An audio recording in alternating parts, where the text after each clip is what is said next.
జై శ్రీరామ్ అందరికీ నమస్కారం వెల్కమ్ టు న్యూస్ సెకండా నేను మీ కస్తూరి శ్రీధర్ ముందుగా భారతీయ జనతా పార్టీ కార్యకర్తలకు నాయకులకు అభిమానులకు అందరికి కూడా శుభాకాంక్షలు నేను ఎందుకు శుభాకాంక్షలు చెప్పినానో మీకు కూడా బాగా తెలుసు మొత్తానికైతే ఈ సారాయి దొంగ నిట్ట నిలున్న ఓడిపినాడియా ఢిల్లీకి పెట్టిన దరిద్రం పోయింది సరే అంతకు మించిన గొప్ప న్యూస్ ఇంకొకటి తీసుకొచ్చిన ఓకేనా సరిగ్గా గత సంవత్సరం జనవరి 22వ తారీఖున అయోధ్యలో బాలరాముని విగ్రహ ప్రతిష్ఠ జరిగిన సంగతి మనకందరికి కూడా తెలిసిందే దీంతో 500 సంవత్సరాల నాటి హిందువుల కళ నిజమైంది మన దేశంలో స్వాతంత్రం వచ్చిన తర్వాత ఆ స్థాయిలో వేడుకలు జరుపుకున్న రోజు అయోధ్య రామ మందిరం ప్రాణప్రతిష్ఠ జరిగిన రోజే అర్థమవుతుంది కదా బాలరాముని ప్రతిష్టతో ఆసేతు హిమాచలం అంతా కూడా ఏకమైపోయింది హిందువులంతా కూడా సంఘటితమైనారు 500 సంవత్సరాల నాటి హిందువుల కళ నెరవేర్చినందుకు హిందువులందరూ కూడా ఈసారి భారతీయ జనతా పార్టీకే ఓటేయాలని చెప్పి సంకల్పం తీసుకున్నారు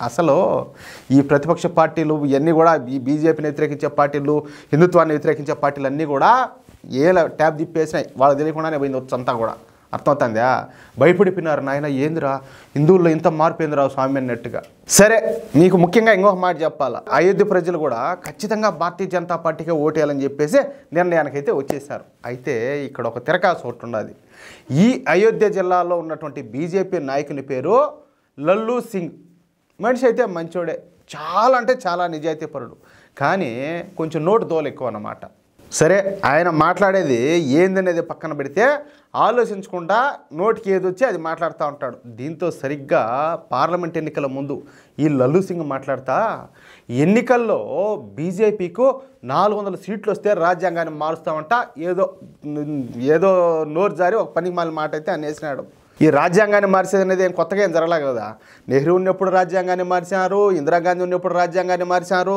మళ్ళీ వచ్చేసి ఆయన రాజీవ్ గాంధీ ఉన్నప్పుడు రాజ్యాంగాన్ని మార్చారు అంతెందుకు ఈ సోనియా గాంధీ మౌన ప్రధాని మన్మోహన్ సింగ్ వాళ్ళ హయాంలోనూ రాజ్యాంగాన్ని మార్చారు అదేం కొత్తగా ఏం జరగలే కదా ఆ ఉద్దేశంతో ఆయన మేము రాజ్యాంగంలో సవరణ జరగాల రాజ్యాంగాన్ని మార్చాలన్నట్టు మాట్లాడినాడు అర్థమవుతుంది కదా మీకు అంతే ఇక ఈ లల్లు సింగ్ వ్యాఖ్యలను ఈ సమాజ్వాదీ పార్టీ అదేవిధంగా ఈ కాంగ్రెస్ పార్టీలు ఈ పార్టీలు విపరీతంగా ప్రచారం చేసినాయి అయోధ్యలో ప్రతి ఇంటికి పోయి బీజేపీ రాజ్యాంగం మారుస్తుందని రిజర్వేషన్లు తీసేస్తుందని చెప్పేసి ప్రచారం చేశారయ్యా ఒక అయోధ్యలో ఏంది దేశవ్యాప్తంగా వీళ్ళు చేసిన పని అదే దీంతో మొన్న జరిగినటువంటి పార్లమెంట్ ఎన్నికల్లో అయోధ్య జిల్లాలోని ఈ ఫైజాబాద్ లోక్సభ నియోజకవర్గంలో బీజేపీ అయితే ఓడిపోయింది ఇక్కడ మన అయోధ్య నియోజకవర్గం ఉంది కదా అయోధ్య ఏదైతే ఉండదో అయోధ్య ఈ ఫైజాబాద్ పార్లమెంట్ నియోజకవర్గం కిందకి వస్తుందన్నమాట ఇది సరే లల్లు సింగ్ నోటు దురుసు మూలంగానే బీజేపీ అయితే ఓడిపోయింది దాంట్లో డౌట్ అయితే ఏం లేదు అర్థమవుతుందా అయితే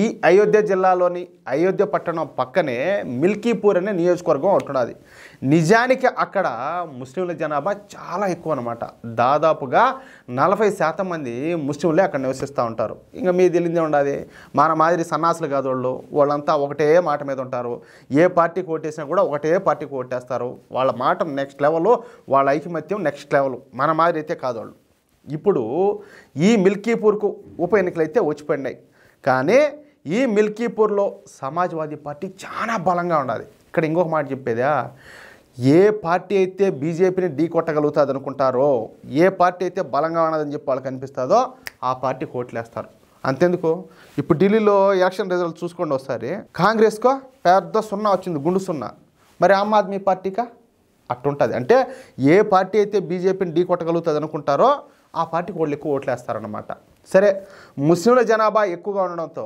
ఇక్కడ సమాజ్వాదీ పార్టీ శక్తివంతంగా తయారైంది కానీ శ్రీరాముని జన్మస్థలమైనటువంటి అయోధ్య జిల్లాపై పట్టు సాధించాలంటే ఈ మిల్కీపూర్ ఉప ఎన్నికల్లో బీజేపీ అయితే ఖచ్చితంగా గెలిచి తీరాల్సిందే దీంతో ఇక నేరుగా యోగి ఆదిత్యనాథ్ గారు రంగంలోకి దిగిపోయినారు ఈ మిల్కీపూర్ నియోజకవర్గంలో ఉన్నటువంటి 6 మండలాల్లో 6 బహిరంగ సభలు నిర్వహించారు ఇక 60% ఉన్నటువంటి హిందువులందరినీ కూడా ఏకతాటిపై తెచ్చేందుకు శక్తి వంచన లేకుండా కృషి చేశారు మీకు తెలిసిందే కదా ఇప్పుడు మనోళ్ళు ఉన్నారు వీళ్ళకు కులానికి కులాలంట వర్గాలంట అదంట ఇదంట అని చెప్పేసి వీళ్ళు రకరకాలన్నమాట వీళ్ళు అదేందన్నట్టు కప్పలు తడికినట్టు వీళ్ళు ఏడా ఒకటిగా ఉండి ఆగరు కాబట్టి వీళ్ళందరినీ ఒకటి చేసేదానికి ఆయన చాలా వరకు కృషి చేశారనమాట ఇక ఓటింగ్ రోజున ఓటర్లను ఖచ్చితంగా ఓటు వేసే విధంగా ఈ ఓటర్లను పోలింగ్ కేంద్రాలకు తీసుకువెళ్ళేలా ప్రత్యేకంగా మిల్కీపూర్లో 2000 మంది కార్యకర్తలు సిద్ధం చేశారయ్యా. మనవాళ్ళకి ఇంకో జబ్బు ఉండదు, పోయి ఓటు వేయాలంటే లేని ఒళ్ళు బరువు, లేని బద్ధకం మనవాళ్ళకు. ఆ రోజు సెలవు వచ్చే ఇంట్లో కూర్చొని ఫోన్లైనా చూసుకుంటూ ఉంటారు కానీ ఓట్లు వేయడానికి పోరు. కానీ ఊరినైనా దేశం అట్టున్నది ఇట్టున్నది, ఆ దేశం డెవలప్ అవుతుంది, ఈ దేశం అభివృద్ధి చెందుతుంది, మన భారతదేశం మాత్రం ఇట్లా ఉన్నది అని చెప్పేసి లేని పని లెక్చరర్లు అయితే ఇస్తారు. అవునా కదా? మీరు కూడా ఆలోచించండి. ఇక మొన్న ఈ మిల్కీపూర్ ఉప ఎన్నికలు అయితే కంప్లీట్ అయిపోయినాయి. అంతా అనుకున్నట్టే జరిగిపోయింది. హిందువులు ఎక్కువ శాతం తమ ఓటు హక్కునైతే ఉపయోగించుకున్నారు. ఇక ఈరోజు ఢిల్లీ అసెంబ్లీ ఫలితాలతో సహా ఈ మిల్కీపూర్ నియోజకవర్గ ఫలితాలు కూడా వస్తున్నాయన్నమాట. ఈ మిల్కీపూర్లో భారతీయ జనతా పార్టీ తరఫున చంద్రబాను పాస్వాన్ పోటీ చేసినాడు.